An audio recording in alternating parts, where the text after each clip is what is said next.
I think the two keys to success that I always lay out is find an unmet need. If you're bringing out a product and there's 20 different products out there and yours does not differentiate from the fold or change something for people's lives, that's not in the long term. That's not a long-term gain. That's not going to be a long-term success. Welcome to the Empowered Woman Podcast, the #1 show on visibility strategies for women entrepreneurs.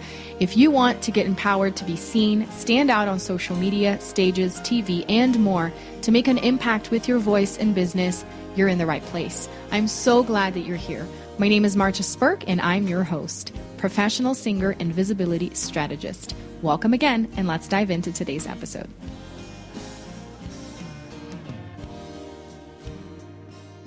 Hi, Heather. Thank you so much for joining me today. Thank you for having me. Yay, I'm super excited to chat with you. You have such an amazing business and a journey. So it'll be fun to have our listeners get to know a little bit more about you. So why don't you tell us who you are and what you do?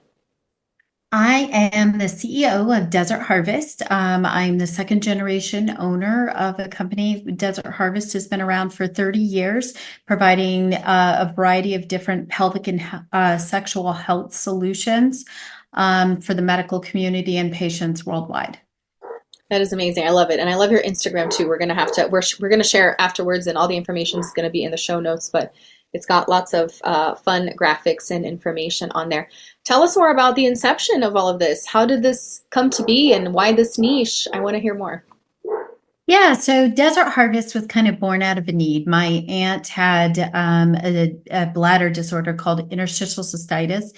It is like having a constant UTI that never goes away, horribly debilitating and painful. Affects approximately 8 to 12 million men and women in the United States alone. And back in 1993, this was very much pseudoscience. They felt in a lot of ways it was all in their head. It wasn't really a medical condition. And my aunt was suffering. And so went to some random natural products conference, took some random bottle of aloe vera capsules that you find at like the health food store. But she slept through the night, which is unheard of because typically I see patients can void anywhere from 50 to 80 times a day. And it's pretty bad. So for her to sleep through the night was like, wait a second. And so we got with, my parents actually got with a chemist friend and developed the formulation that we still use today, figuring out how to concentrate it, how to make it safe for long-term use and in high doses. And so this isn't the aloe vera that you'd find in your typical health food store. And that's kind of our origin story that started Desert Harvest. And in all of our supplements, all of our skincare products, all of our sexual health products, all of that, the aloe vera goes into all of those products. That is so fascinating. I love that. It's always fun to hear the origin story, especially since it's so connected to your family. How did you then become involved in being a key part of it and developing other products? I want to hear about your specific journey because I know being a business owner is tough. Oh, yes. Nobody ever says that's easy. It was kind of, I've been involved in some way or another. When they first started Desert Harvest in 1993, I was in high school. And over the years, I've been involved in some way or another, helping with events or marketing or other things like that. And then in 2012, my parents were like, we're going to retire. So at this point, they're like, it's either time for you to come take over or us to figure something else. And at that time, I decided it was during the recession. I did a lot of work in events in the music industry, which was really in a bad place after the last recession. And so as a result, I decided to come back and really kind of take on the helm of Desert Harvest and really focus on some of the specialty focuses that I had been involved with over the years, including women's health and sexual health, pelvic health, and began refining our product line. So we were really focusing on unmet needs within the communities that we served. And so looking to identify those gaps in which, like, for instance, our B complex, I started utilizing the methylated forms and revising our formulation so that it had always not had B6 because it was a bladder irritant.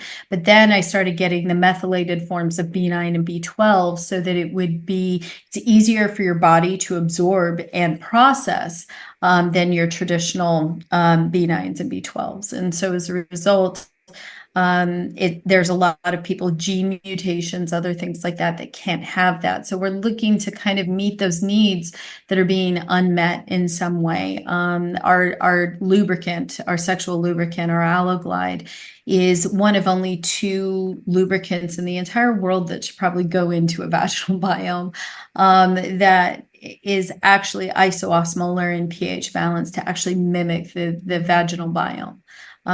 We talk a lot about pH, but one of the things in our conversations in our society that isn't happening is about osmolality. And that is how like the fluid flows in and out of your cells. And so over the years, I've developed a variety of different formulations to meet all these different unmet needs. Ooh, that is amazing. And a lot of work that goes behind the scenes, and a lot of time too to develop everything, to test it and put it out. I do want to focus on the business side of things, but before, I'd love for you to tell us if you go to the website and if you go looking for the products, what could you expect to see? You've touched on it, but just to make it clearer for anyone listening, because you talked about the UTI or the condition that your was it your aunt? Is that what you said? Your aunt? Yes, my Yeah, that your aunt. aunt had. Yeah. And then you talked about the lubricants and the other things. It's such a wide variety of products, but just to encourage our listeners to go and check it out, tell us more about the different sections and the things that they can look for. Yeah, definitely. So besides the super strength aloe vera capsules, our patented blend that's currently undergoing FDA drug approval, we have an entire supplement line that has a little bit of our aloe vera in every one of the supplements to enhance the absorption of nutrients. And so every one is to meet some particular type of need, some type of research that we've done or other people have done. And so we have that entire line. We have an entire line of products that are used either on the skin or vaginally or anally, and those will be all of our pelvic and sexual health products. We include, as well as we have tools in which you can do at-home pelvic floor physical therapy, including the book I wrote with a clinician at Duke University called The Musculoskeletal Mystery: How to Solve Your Pelvic Floor Symptoms. And it's kind of an option for those that might not be able to get to physical therapy due to, location or finances, that type of thing. So That's wonderful. Wow. That's really amazing. And can they access the book also on the website, or how can they find? yes, they can go directly to the website at desertharvest.com too. The book is available on there. The pelvic wands are available on there. All of our products are available. That's wonderful, especially for moms tend to have issues with the pelvic floor after delivering. So that's great news. Awesome. Well, let's get more into the business side of things, because I know you mentor people with business as well. You've had lots of experience over the years. How has this been for you, and especially for your health and routine, personal life? Oftentimes here on the show, we talk about that because people see our success and they're like, oh, wow, she's so lucky. She did all the right things and met all the right people and everything worked out. But we know that's not how it goes. So I'd love to hear about your unique journey and how building this business has been, some of the challenges. This has definitely been a challenge. When I took over this company, it was very much a side project for my parents. It wasn't something. It wasn't even making $1 million at that point. It was very much kind of a side business. And so my mother is actually a successful author and has been writing resumes for 42 different countries for executives all over the world. She's a career expert. She writes books for Barron's in New York. And so my entire life has been growing up with this entrepreneurial woman. And so as a result, when they asked me to take over and let's let's say clearly, this was not, here, you're our kid, here, have the business. It was something that doesn't work in my mother's world. It was something I had to earn. I had to, I was not handed this. And it is something that has become near and dear to my heart because of the people that we get to help and the lives that we get to change, because I get to watch, the women that we get to educate and that we get to help. I get to teach courses all over the world. I taught one of the first women's pelvic and sexual health course in Turkey for women. And that was so empowering. I'm getting ready to go in a couple of months to Peru to teach indigenous women in the mountains of Peru. I get to do these amazing projects where I get to watch the impact. And at the same time, just hearing from our customers is the biggest impact. But to say the least, it's a lot of work. There isn't a hat that, we are a family company. So as a result, it is definitely something where, my son is here now, kind of like working second generation on this. And he has really kind of stepped up into that role. But then like my brother-in-law works in shipping and, and so when I definitely say family, it is definitely one of those things where it's like, you cross into those boundaries of personal and business at the same time. And it really creates an interesting dynamic. My son met his wife here at the office. She started working in high school and they're now married. And, and yeah, so it's definitely, an amazing environment to work in, but it's definitely one of those things where I wear every hat every day, whether I'm getting involved with bookkeeping or whether I'm getting involved with my accountants, marketing, customer service. When you're working this way with a team as we build, and we're really lucky to have more and more and more employees that make it really nice. But building a business like this, it's a new experience every single day.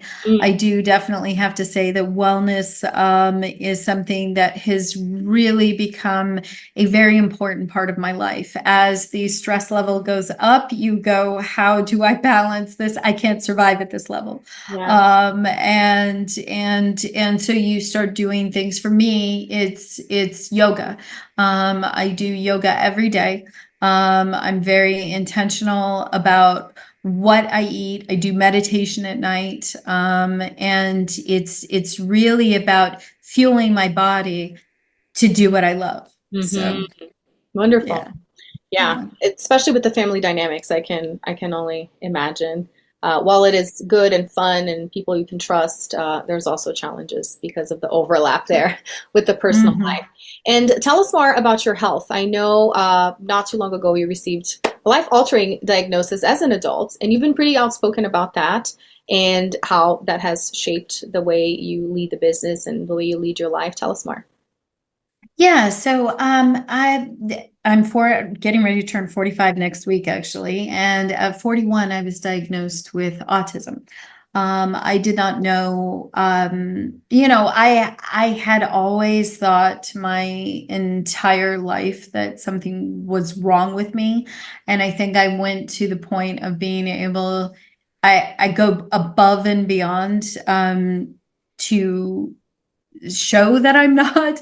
And I think as a result, it's really created an interesting dynamic for me in both my work and my personal life. It was a connection to go, oh, there's nothing wrong with me. I'm just me. And there's nothing wrong with that. I'm just neurodiverse. I just think differently than people.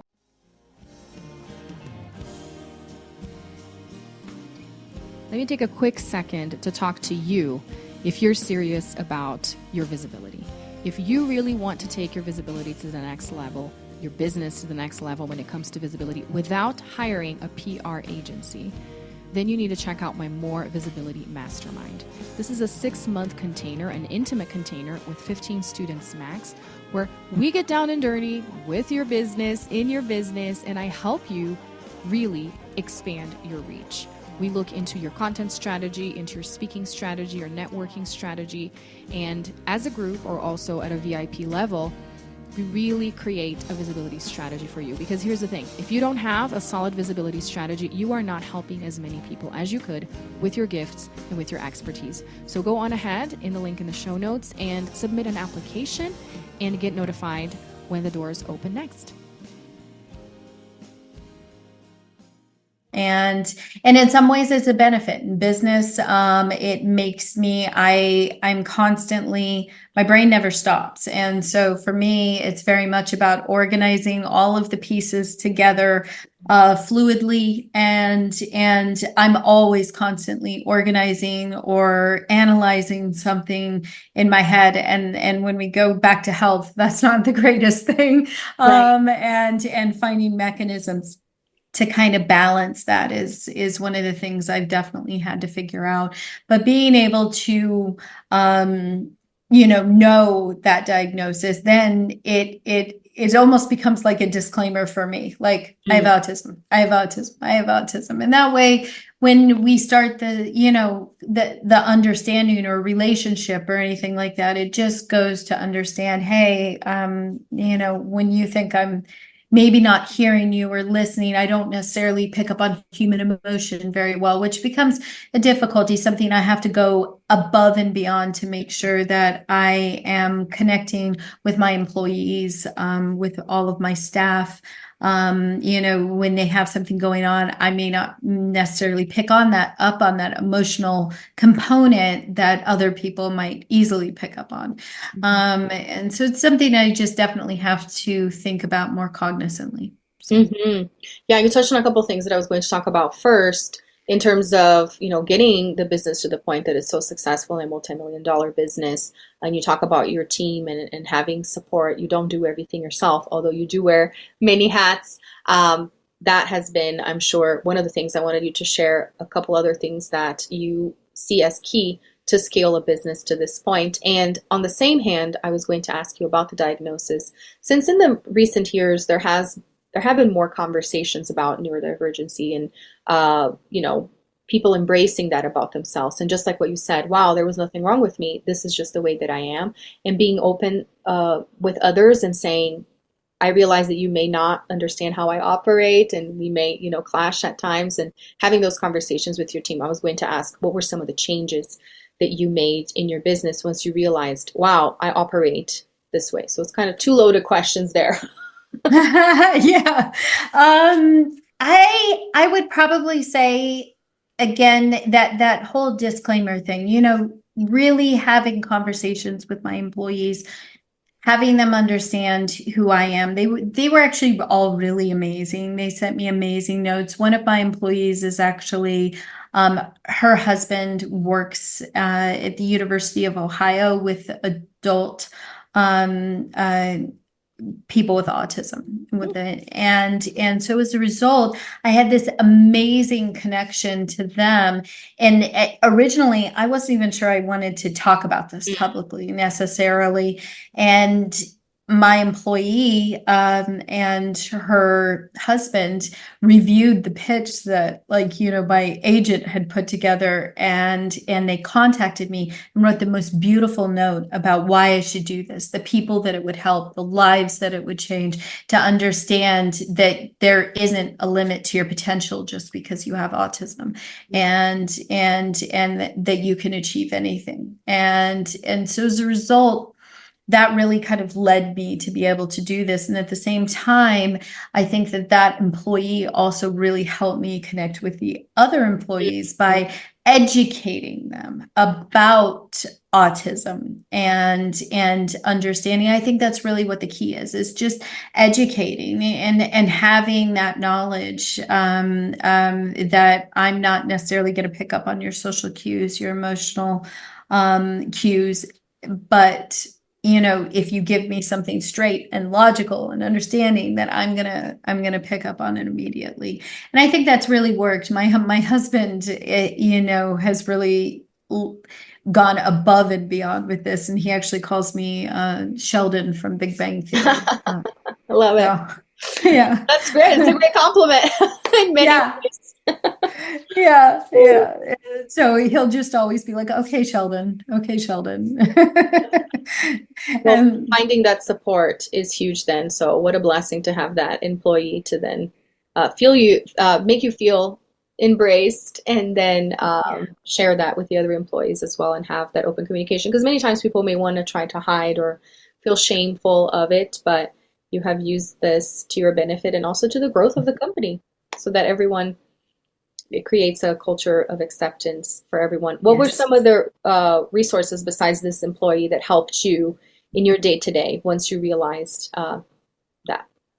Interesting, Lee. So after I did my very first podcast, I was reached out to in regards to autism. I was reached out to by AANE, an amazing organization that works with neurodiverse people all over the country, provides educational resources, tools, support groups for both parents and for children, adults, everybody. And so I think that organization and connecting and being able to read all of the material that they had and the support they were able to provide was huge for me. And I have become a huge advocate of being able to support them and their fundraising efforts for autism and autism awareness.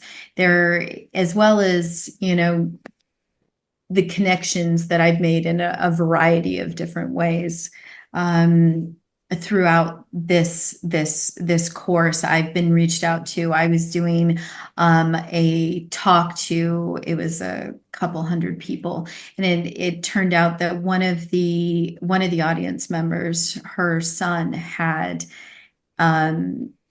autism. And when we got to the Q&A, she got up and she spoke, and she just started crying.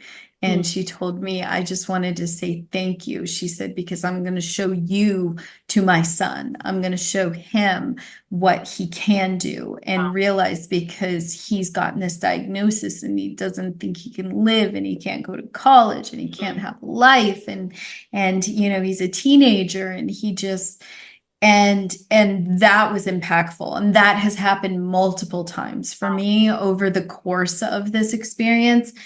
And I think that ultimately is a driver for me to understand, and potentially, hopefully I've offered with A&E, other things like that, to provide educational materials on the things that I know, the support, and and maybe mentor in the future, because this really did create an engagement for me that was unexpected.